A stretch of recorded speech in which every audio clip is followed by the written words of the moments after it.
Alright, welcome to my breakdown on how to get the GrandMaster speed killing time at hard mode Vorago of under 9 minutes 30 seconds in a team of 4 or less. I'll break down the rotations ability by ability, slowing down the clips if need be, and then I'll play the full speed kill at the end with light commentary. We had a melee / Necromancy hybrid base tank in this kill, and then the 3 other players were ranged camp, so I'll cover my relics and my preset, and then I'll share whatever tips I can for the base tank player as well. Let's look at my relics and preset, then we'll look at the kill. For my relics, I've got Heightened Senses and Berserker's Fury. In my preset, I'm wearing my best ranged gear, my quiver has Wen and Deathspore arrows, my EOFs are Saren Godbow, Eldritch Crossbow, Dark Bow, and Zamorak Bow. I have my magic dual wields with me if I ever wanted to use Tsunami for a crit buff, but to be honest they won't see much use in this kill. I have Dragon Darts, which are useful on phase 10, so that I can stall an ability with more limited range. Darts have 5 tile range as opposed to the Bolg's 9 tiles, so it can make stalling in that cramped arena a little easier. They also count as their own ammo, so it's more convenient than bringing a main hand crossbow and equipping bolts and equipping an Excalibur just to stall one ability.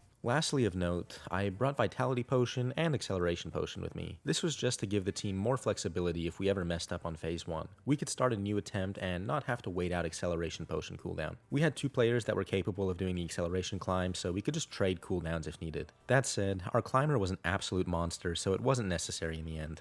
Let's look at the kill now. We'll be doing this kill on Ceiling Collapse week as it is the fastest thanks to the bleed skip on phase 9. Phase 1 is pretty normal. With 3 players doing damage, we won't really need to worry about doing any fancy pre-builds. We'll just want to communicate and be careful not to overkill and reset the boss's HP. The base tank does a solo lure by going straight north from the eastern melee distance tile all the way up to the wall. Then he'll surge across to the west, and finally he'll dive to the normal south vogue tile. Much like the normal mode kill, you will want to have someone doing an Acceleration Potion climb, aiming to be jumping at 28.2 seconds on the clock so that the boss hits 0 HP at 40 seconds. While that player is landing, us 2 rangers are spamming Shadow Tendrils, and the base is spamming Hurricane and Gmaul. So in this kill I think we finished P1 just a touch slower than what is optimal, but you'll see there's a lot more leeway in hard mode than there is in normal mode, so it's not going to be a big problem. Phase 2 is also a very normal phase. We're just trying to keep the boss still while clearing bleeds. All of the players are stacking Storm Shards when available, and we're aiming to get the boss's HP low without resetting it by the time the second red orb comes out. One tip since we have 4 players here is you can have the 3 players position themselves around the arena in the spots where the red orbs will spawn. So the base tank is going to be responsible for that center orb and maybe the northmost one. I ended up putting myself in the east looking for the east and the north/southeast ones, and the other 2 players took the southern and the western side orbs. Hitting the orbs quickly and base diving towards the final one is an easy way to save some time. After the spam clicking section, the rotation we'll do as the rangers is to use Gricko, any ability, I just did Piercing, use Snipe,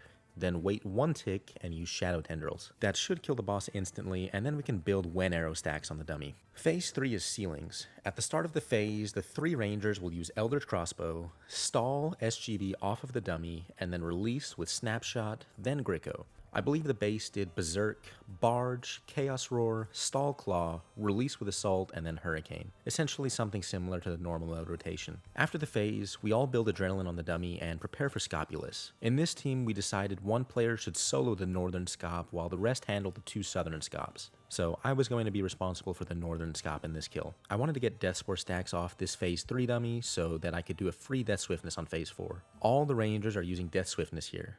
The southern players could possibly make use of the Decimation EOF, and the base will use Necromancy this phase to take advantage of all the powerful AoEs, as well as Deathmark and Threads of Fate. I, as the lone scopper, did ECB, then Smoke Cloud plus Bolg, Gricko, Rapid Fire, Zamorak Bow, and finish with Dark Bow. Then I tried to head south and help out if necessary, but we killed all the scops right about at the same time, at least within a few seconds of each other, which is good. I'm sure you could further optimize this phase, and this may be one of the phases with the most potential time save, but without doing anything too specific or coordinated, this worked out nicely. Phase 5 is Vitalis. The rangers will do something similar to phase 3. We'll all ECB, then stall SGB off the dummy, release with Snapshot, and finish the phase with Gricko. The base did Roar and Overpower as far as I can tell. Phase 6 is Green Bomb. This is the only phase where the rangers will have Saren Godbow cooldown issues, so I think we all improvise something slightly differently here. You'll see one player use Swiftness, but I just started as normal with ECB, then I stalled my Bolg spec, released with Gricko, and then I can SGB at the end here. The base tank is using Necromancy this phase, and as far as I can tell he did Conjures, Invoke Death, Split Soul, Bloat, and then a couple of weapon specs. Phase 7 is Team Split. I think this phase was largely carried by the base tank using Berserk. I ended up messing my stall here as well. I think ideally I would have done ECB, stall snapshot, and release with dazing shot, but then I just ended up reprisaling the team split, following it up with SGB, Gricko, and snapshot. At the end of this phase, all of the Rangers want to try and get Death Spore stacks so that we can all do a free Death Swiftness on phase 8. Phase 8 is the end. All the Rangers will use Swiftness for free at the start. The base is using Necromancy on this phase. Similar to the team split phase, I probably should have used ECB at the start, then stalled snapshot and released with dazing on target cycle tick, but I only did a snapshot on its own. While Vorago was doing the arms animation, I then ECB, and as soon as it's attackable, I'll do SGB and Darkbow. We're all going to be outside of the arms here, so it's important that we kill this phase ASAP, otherwise that bleed damage for being outside of the arms will kill us. This was our first and only hour going for this, so we were basing our phase 8 exit timer off of another player's video. They got the boss's HP to 0 at 5:52 on the clock, and we got ours to 0 on 5:51. So approximately 5:55 was the latest that we wanted to be hitting 0 HP on phase 8. Phase 9 is going to be very normal. Just doing the clone skip, having the base walk Vorago to one side of the arena, then all the other players are going to the opposite side.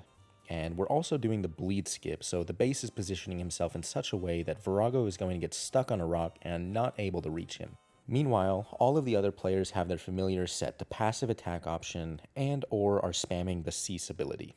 We'll try and get to 10 Storm Shards on the boss in this phase, and get the boss's HP to as close to 20,000 as possible. That way we can instantly kill Vorago out of the final waterfall. One player should stay outside and tank the waterfall with the Vitality Potion so that they can deliver the final blow with Shatter quicker. Phase 10 is a phase that's again going to be largely carried by the meleeer, where phase 11 will largely be carried by the rangers. So the meleeer is setting up on phase 9 with a Natural Instinct, Dragon Scimitar, and he'll do something along the lines of Berserk, Anticipate, Barge, Chaos Roar, Stall Claw, Release Claw with Assault, Overpower, Hurricane. Meanwhile, the rangers are going to stall Snapshot, release with Rapid Fire, then Greater Ricochet, and finally place Death Swiftness down near the end of phase 10 so that it will be up for phase 11. Persistent Rage Relic can be nice here, as it will give you some adrenaline during the mauling cutscene. So for phase 11, we just improvised using strong abilities. I did Gricko, Rapid Fire, Darkbow, and Saren Godbow. And then the boss was dead. We got a 928.8 in just about 50 minutes of meeting each other and trying things out. So I think so long as you're all relatively experienced at hard mode Vorago, there's a good amount of leeway with this kill, and you can just do essentially casual strats without too much thought, and it should work out nicely. If you break it down, essentially all we did was stall SGB, release Snap, and then Gricko for practically every phase. It was definitely a big advantage to have a really strong melee necro hybrid base like Mr. Kuba here, but I would bet even he would say that it's just hitting the fundamentals. More or less just Barge, Roar Dummies, Stall Claw, and Release Assault. And for all the phases that he's using Necromancy, essentially just using the Conjures and all of their command abilities, and then using weapon specs. All I'm really trying to say with this is that I think this kill is possible fairly casually without perfect spreadsheets, just so long as everyone is hitting those fundamentals each phase. So there you have it, that was my breakdown on how I got the GrandMaster speed killing time at Vorago. If you enjoy high-level PvM content like this, subscribe to my channel as I'll be making videos like this for every GrandMaster combat achievement in the game. Share this video with a friend, leave me a comment, thanks for watching, and see you next time.